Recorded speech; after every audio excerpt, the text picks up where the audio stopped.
ইউহিব্বুল কাফিরিন, তাহলে শুনে নাও আল্লাহ কাফের বেঈমানকে পছন্দ করে না। কি বুঝাইতে চাইল? বুঝাইতে চাইল কি? যে রাসূলুল্লাহ সাল্লাল্লাহু আলাইহি সাল্লামের আল্লাহর আনুগত্য, অনুসরণ, সুন্নাতের ইত্তেবা যার মধ্যে নাই, সে যেন নাফরমান বেঈমান হয়ে গেল, আর আল্লাহ তাকে ভালোবাসে না। কোন বেঈমানকে আল্লাহ ভালোবাসে না। মানে এই কথার পরে এটা বললো কেন? ফাইন্নাল্লাহা লা ইউহিব্বুল কাফিরিন। আগে তো এটা মুমিনদেরকে বলছে যে তোমরা আল্লাহর আনুগত্য করো, রাসূলের আনুগত্য করো। আল্লাহ তো মুমিনদেরকে বলছেন তোমরা আল্লাহকে ভালোবাসতে চাও তো মুহাম্মদ সাল্লাল্লাহু আলাইহি ওয়াসাল্লাম তারই অনুসরণ করো। এবার লাস্টে কি বললেন?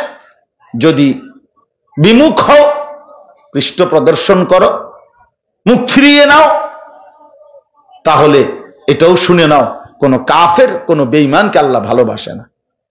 তাহলে আল্লাহ রসুলের সিদ্ধান্ত থেকে যে মুখ ফিরাইয়া নেয়, যে নিজেকে পাত্তা দেয় না, এটা তো তার ঈমান কি আছে? তো নাহলে এটা বললো কেন যে আল্লাহ তাআলা কাফেরকে ভালোবাসে না? এ কথার অর্থ তো এটাই বুঝাইল আল্লাহ এবং তার রাসূলের আনুগত্য থেকে যে মুখ ফিরিয়ে নেয় তার ঈমান থাকে না। কতটা ভয়ানক কথা, কতটা ভয়ানক বিষয় বলেন।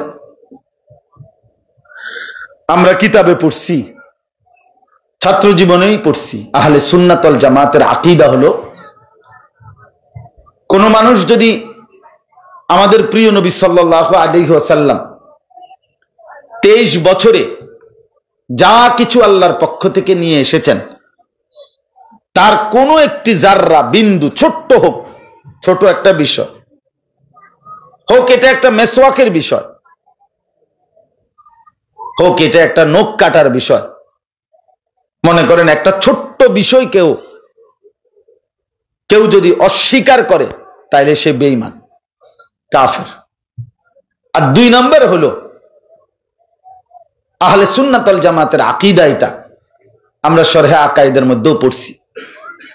অর্থাৎ কেউ যদি ইসলামের, আমাদের নবী সাল্লাল্লাহু আলাইহি ওয়াসাল্লামের আনিত এই 23 বছরের কোন একটি সামান্য থেকে সামান্য কিছুকে বিদ্রুপ করে, ঠাট্টা মস্কারি করে, ইস্তেহজা অর্থ হলো ঠাট্টা করা, উপহাস করা, এই জেনে বুঝে ইচ্ছে করে উপহাস যদি করে, তো সমস্ত আহলে সুন্নাত ওয়াল জামাতের পূর্ববর্তী উলামায়ে কেরামের ফতোয়া এটা, ওই লোকও কাফের হয়, বেঈমান, ওইটাও কুফরি। এজন্য 2 ভাবে কুফরি হয়। এক, ইসলামের যেই কোনো ছোট্ট বিষয়কে, নবীজির যেই কোনো ছোট্ট বিষয়কে অস্বীকার করা, এর দ্বারাও কুফরি হয়। আর ইসলামের যেই কোনো বিষয় কিংবা নবী সাল্লাল্লাহু আলাইহি ওয়াসাল্লামের যেই কোনো বিষয়কে উপহাস করা, ঠাট্টা করা, তুচ্ছ-তাচ্ছিল্য করা, এর দ্বারাও কুফরি হয়। কি ভয়ানক কথা! এক মানুষের জীবনের সবচেয়ে বড় সম্পদ তার ঈমান। ঈমান, এক জাররা ঈমানের বহুত দাম। স্বর্ণ যেমন অল্প, স্বর্ণের পাল্লাও আলাদা, স্বর্ণের বাটখারাও আলাদা, স্বর্ণ মাপার। স্বর্ণ যে সময় মাপে ওই সময় ছোট্ট বক্সের মতো যে এটার ভিতরে রাখে স্বর্ণটা মাপার জিনিসটা দেয়, এটা গ্লাসটা লাগায়া দেয়, ফ্যানটাও বন্ধ করতে হয়, এক সুতা নড়লে হিসাব ব্যামিল হয়ে যায়। অনেক সূক্ষ্ম, অনেক সূক্ষ্ম। তো ঠিক তেমনি ভাবে এক জাররা, এক বিন্দু ঈমানের অনেক দাম।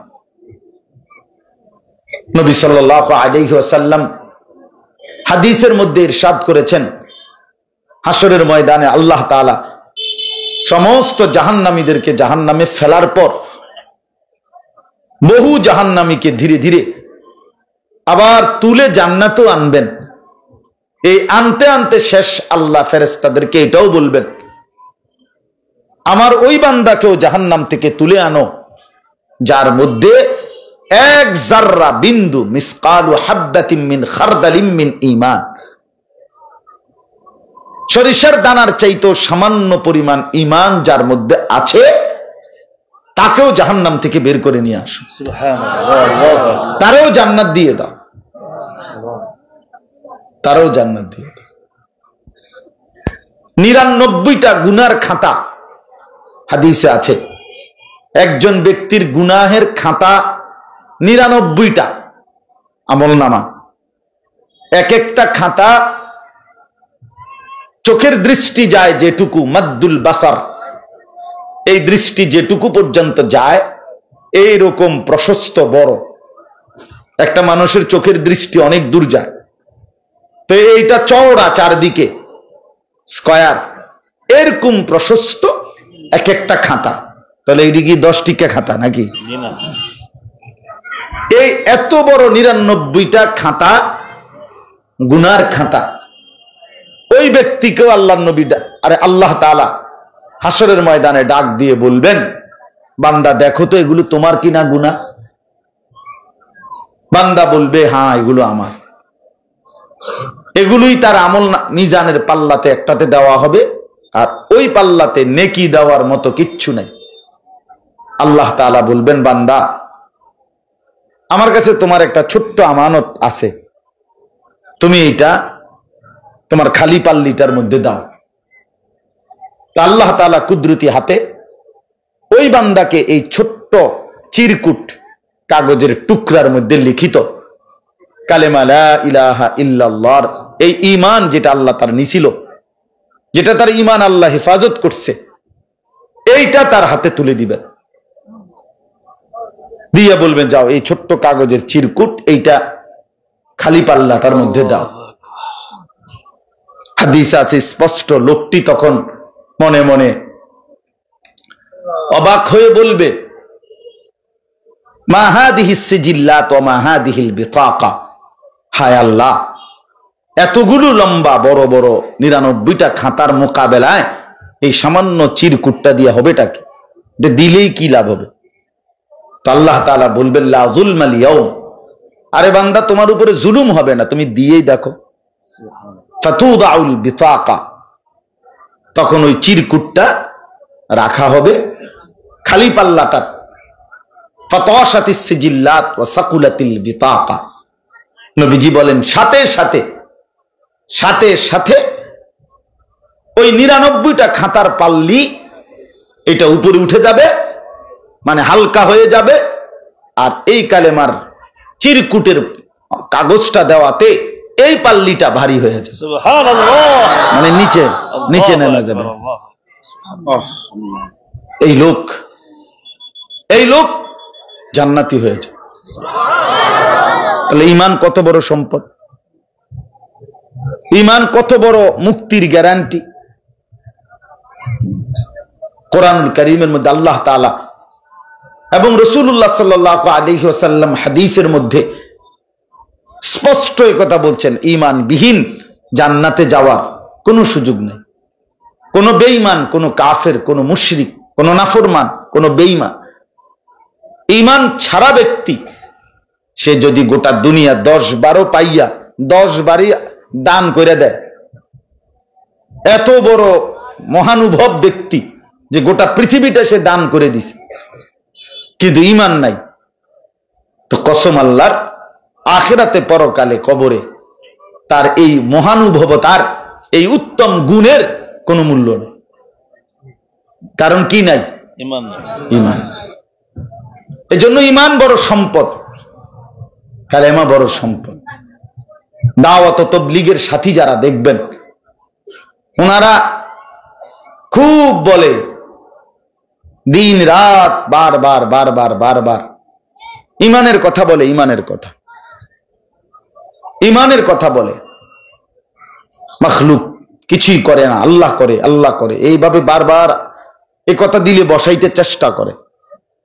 বলতে বলতে, শুনতে শুনতে শুনতে শুনতে সবাই একসাথে বদলায় না, কিন্তু অনেক মানুষ বদলায়।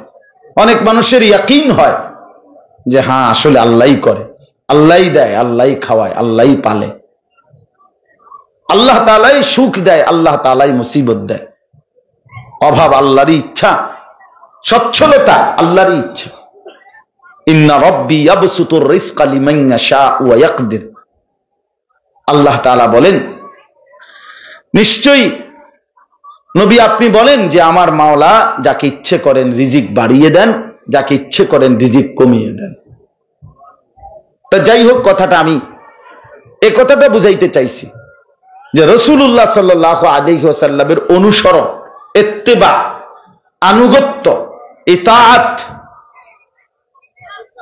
এইটার ব্যতিক্রম, বিপরীত এক মুসলমান তার জিন্দেগীর কোনো বিষয়ে কল্পনাও করতে পারে না। কোনোভাবেই উচিত না রে বাপ, আমার জন্য না, আপনাদের জন্য, কারো জন্যই এটা উচিত। যুবক ভাই, তোমাদেরকেও বলি, প্রতিনিয়ত তোমরা যারা মুসলমান পরিচয়ধারী হওয়ার পরেও